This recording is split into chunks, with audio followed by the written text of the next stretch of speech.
Richard Wolff does not talk about wars the way generals do. He does not talk about strike packages, suppression of enemy air defenses, or mission objectives. He talks about wars the way an accountant talks about a business that is slowly spending itself to death, with the particular clarity of someone who has spent decades studying how powerful institutions convince themselves that the bill will never arrive.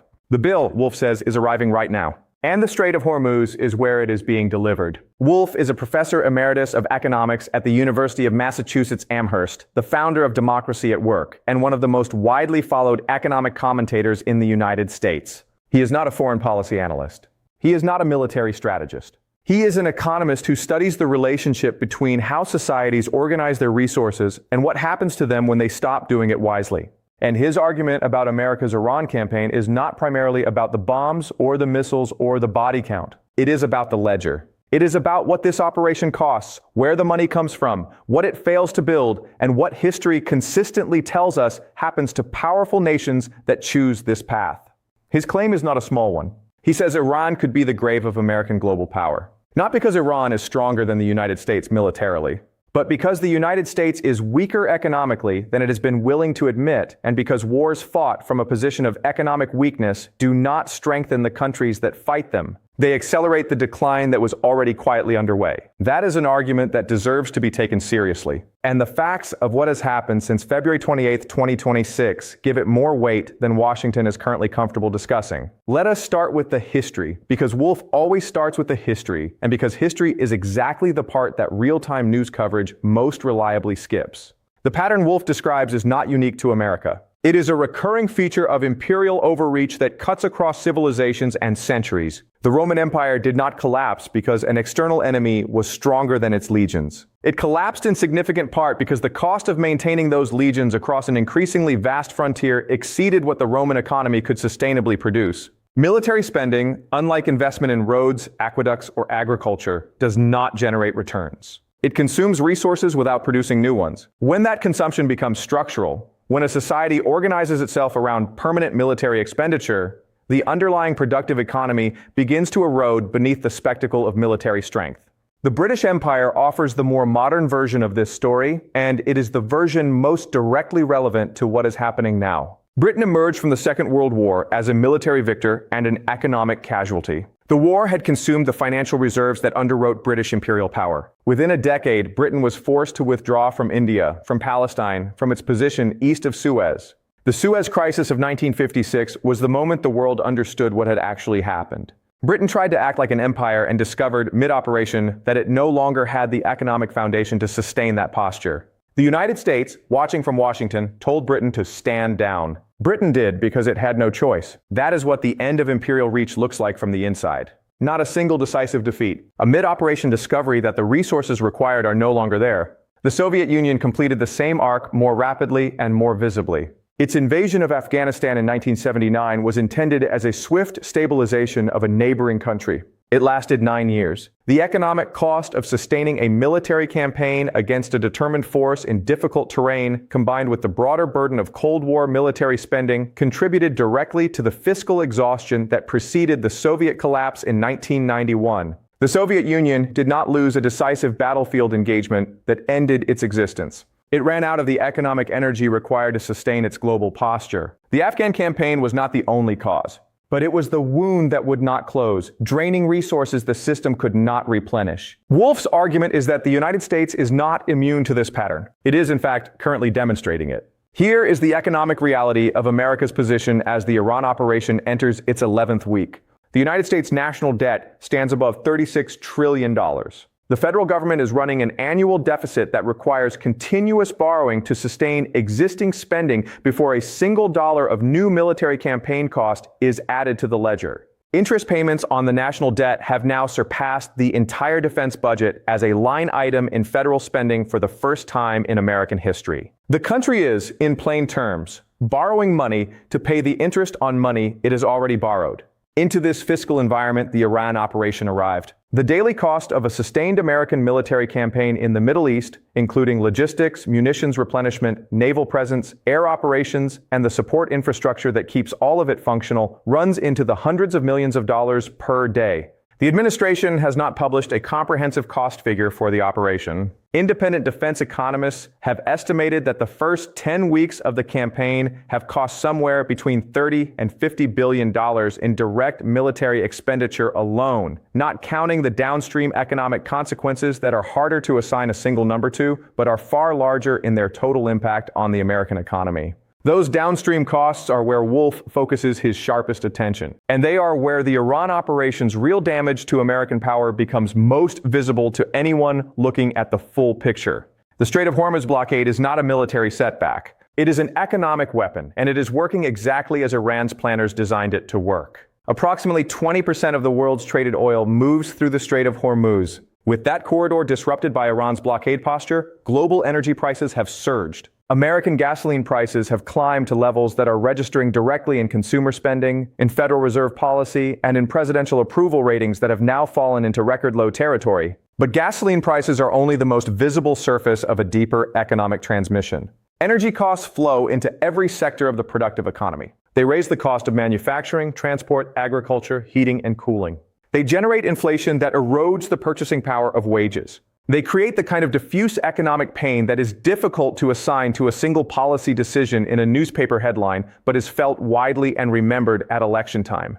Iran's strategic planners understood this before the operation began. The Hormuz blockade doctrine was not improvised under fire. Iran has spent years developing its capacity to threaten strait access precisely because it understood that the economic cost of that threat, if executed, would reach American voters faster and hit harder than any battlefield result. The calculation has proven correct. Trump's approval rating has not collapsed because most Americans are tracking the operational details of a campaign in the Arabian Gulf. It has collapsed because the economic consequences of that campaign are arriving at kitchen tables across the country in the form of gas prices, grocery bills, and an inflation pulse that the Federal Reserve is already struggling to contain without tipping the economy into recession. Wolff calls this the blowback premium, the economic cost that accumulates when military action generates consequences the planning models did not price in. His argument is that the blowback premium on the Iran operation is not simply large in absolute terms. It is large relative to an economy that no longer has the fiscal reserves to absorb unexpected costs without structural damage. There is a deeper argument underneath the immediate cost analysis, and it is the one that gives Wolff's claim its real weight and its historical gravity. The dollar's status as the world's reserve currency has been the mechanism that allowed the United States to run deficits that would have been unsustainable for any other country on Earth.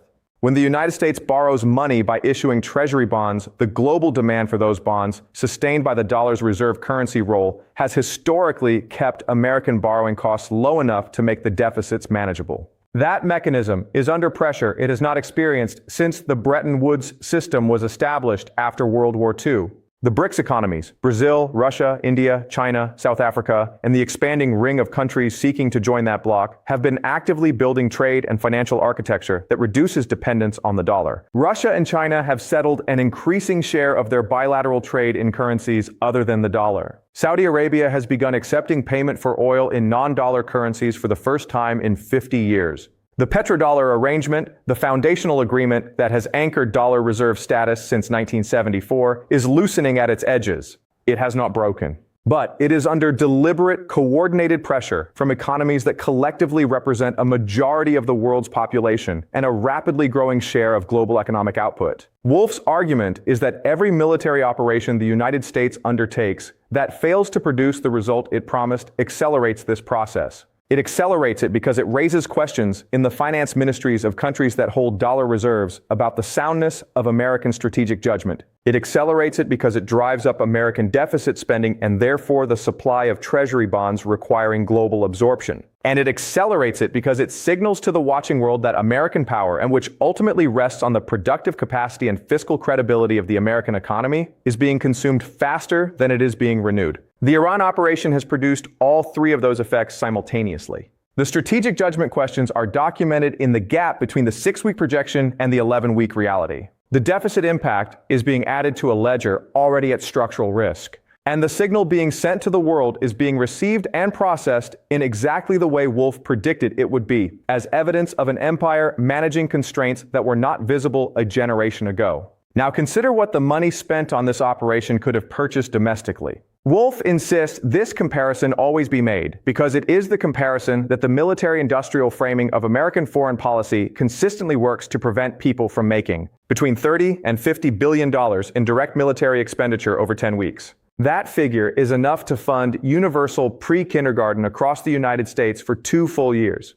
It is enough to eliminate the backlog of critical repairs on American bridges currently classified as structurally deficient, a list that includes more than 40,000 structures. It is enough to fund the entire federal investment in clean energy transition programs for 3 years. These are not abstract hypotheticals. They are the actual opportunity costs of the decision made on February 28th. Every dollar spent keeping a carrier strike group in the Arabian Sea is a dollar that did not enter the American productive economy. Every missile fired is a unit of national wealth converted into an explosion. This is not a pacifist argument. It is an accounting argument.